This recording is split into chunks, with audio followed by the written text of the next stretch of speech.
అచ్చ తెలుగు విద్యార్థితో తెలుగు రాష్ట్రాల first rank నారాయణదే.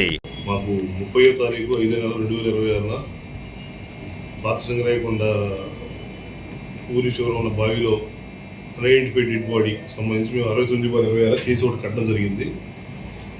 దీనికి సంబంధించి మన సోషల్ మీడియా ద్వారా కానీ లేదంటే యువనేస్త ఫౌండేషన్ వారి ద్వారా కానీ మేము అన్ని విధాలుగా దాన్ని ప్రసిద్ధి చేయడం వల్ల అది మనకి దాన్ని ఐడెంటిఫై చేసి ఈరోజు మార్నింగ్ దానికి కొన్ని గుర్తులు అంటే టీషర్టు మెడలో ఉన్న లాకెట్ని ఆధారం చేసుకొని కొంతమంది రావడం జరిగింది. అయితే మనకి పూర్తిగా వాళ్ళదే ఐడెంటిఫై చేయడానికి మనం DNA టెస్ట్కి కూడా పంపించడం జరుగుతుంది. ఆ రిపోర్ట్ వచ్చిన తర్వాత మేము కన్ఫర్మేషన్ చేసి ఇక్కడికి ఎలా వచ్చాడు, ఏం జరిగింది అనేది తదుపరి దర్యాప్తులు మేము కొనసాగించి మీకు తెలియజేయడం జరుగుతుంది. Thank you. Post mortem report కూడా మనం పోస్ట్ మార్టం కూడా లాస్ట్ 3వ తారీఖు చేయించడం జరిగింది. అయితే డాక్టర్ గారి రిపోర్ట్ రావాల్సి ఉంది. అది వచ్చిన తర్వాత మనకి వాట్ ఈజ్ వాట్ అనేది అందులో ఏం తెలుస్తుంది. బాడీపై ఉన్న ప్రాథమికంగా అయితే మాత్రం డబ్బులు కానీ అట్లాంటివి ఐడెంటిఫికేషన్ చేశారు సార్. డాక్టర్ గారు మనకి ఎటువంటి లివర్ చెప్పి అన్నారు, కానీ సార్ అయితే రిపోర్ట్ ఇవ్వలేదు. ఇచ్చిన తర్వాత మనం ఫైనల్ చేస్తాం అంటే తెలియజేయడం జరుగుతుంది. మీరు వెళ్ళి స్పాట్ లో చూసారు కదా బాడీ మీద మనకి విజిబుల్ గా ఇంజురీస్ ఎటువంటి లేవండి. ఇప్పుడు వాళ్ళ తల్లిదండ్రులతో మీరు మాట్లాడారు కదా సార్, అంటే వాళ్ళకి సంబంధించిన వాళ్ళతో మీరు మాట్లాడారు కదా. ఫర్దర్ గా ఇన్వెస్టిగేషన్ చేయాల్సింది. మనకు తెలిసిన కూడా మార్నింగ్ వాళ్ళు వచ్చినప్పుడు వాళ్ళు ఆ డ్రెస్ ఒకటను లాకెట్ బట్టి ఐడెంటిఫై చేశారు. ఫర్దర్ ఇన్వెస్టిగేషన్ అనేది చేస్తాం. దాన్ని బట్టి మీకు ఫర్దర్ తెలియజేస్తాం. ఇప్పుడు వీళ్ళు కాచిగూడ పోలీస్ స్టేషన్ లో మిస్సింగ్ కేసు పెట్టున్నారండి. వాళ్ళు కూడా మాతో మాట్లాడాం. ఏదైనా కానీ మనకి రీజన్ తెలియాలంటే further investigation Singarayakonda station verify చేస్తాం. సీసీటీవీ ఫుటేజ్ కాల్ డేటా మొత్తం వెరిఫై చేస్తాం. వెరిఫై చేసిన మీకు అవుట్ చేస్తాం. మా కొడుకు 27 నాడు తప్పిపోయాడు. మే 27 నాడు తప్పిపోయాడు. మా కొడుకు పేరు రాహుల్, అంకం రాహుల్. అతను హైదరాబాద్లో మాతృశ్రీ ఇంజనీరింగ్ కాలేజీలో 3rd ఇయర్లో చదువుతున్నాడు. వారు ఒక ప్రైవేట్ హాస్టల్లో ఉంటూ కాలేజీకి వెళ్ళేవాడు. అయితే నాకు శనివారం నాడు అంటే 13 నాడు ఫోన్ వచ్చింది, ఈ వారం మొత్తం మీ అబ్బాయి కాలేజీకి రావడం లేదు అని ఒక స్టూడెంట్ ఫోన్ చేసి అడిగితే, అయితే ఫోన్ చేసిన ఫోను 3 రోజుల నుంచి స్విచ్ ఆఫ్ అవుతుందని చెప్తే అదే రోజు రాత్రి భయంతో నేను అక్కడ బస్ ఎక్కి హైదరాబాద్లో వచ్చి హాస్టల్ తెల్లారి వరకు హాస్టల్లో దిగి హాస్టల్లో ఎంక్వైరీ చేస్తే ఇట్లా అటే ఊరికి వెళ్తా లేదంటే ఫ్రెండ్స్ దగ్గరికి వెళ్తా అని ఒక్కొక్కరికి ఒక్కొక్క తీరు చెప్పారట. అయితే ఇంటికి రాలేడు, అటు ఫ్రెండ్స్ దగ్గరికి పోలేడు. ఆయన కాచిగూడ పోలీస్ స్టేషన్కి వెళ్ళి నేను కంప్లైంట్ ఇచ్చిన. ఆదివారం 31 నాడు మే కంప్లైంట్ తీసుకున్నారు. కంప్లైంట్ తీసుకొని ఎంక్వైరీ చేశారు. ఎంక్వైరీ చేస్తే అయితే సీసీ ఫుటేజ్ చెక్ చేస్తే అక్కడ కాచిగూడ రైల్వే స్టేషన్లో అలా ఫ్రెండ్ దించిన మాట వాస్తవమే, సీసీ ఫుటేజ్లో ఉంది.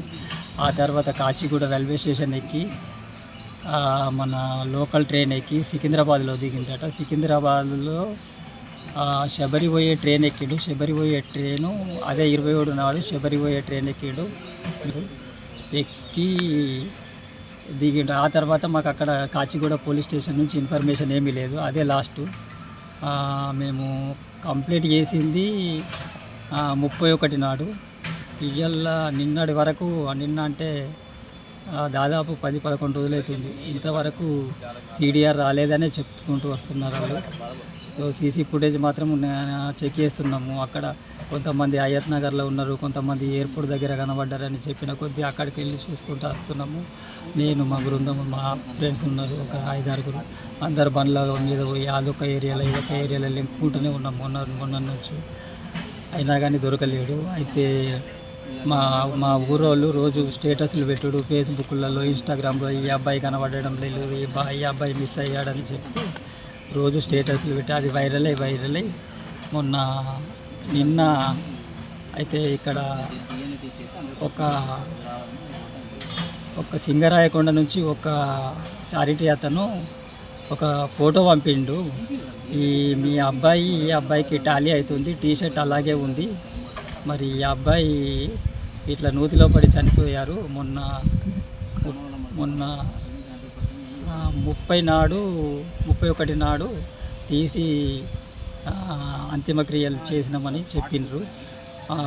ఆధారాలు చూస్తే మెడల లాకెట్టు, మొల్లారంకు టాయతు, అదే టీషర్టు, అదే ట్రాకు, సేమ్ అవే ఉన్నాయి.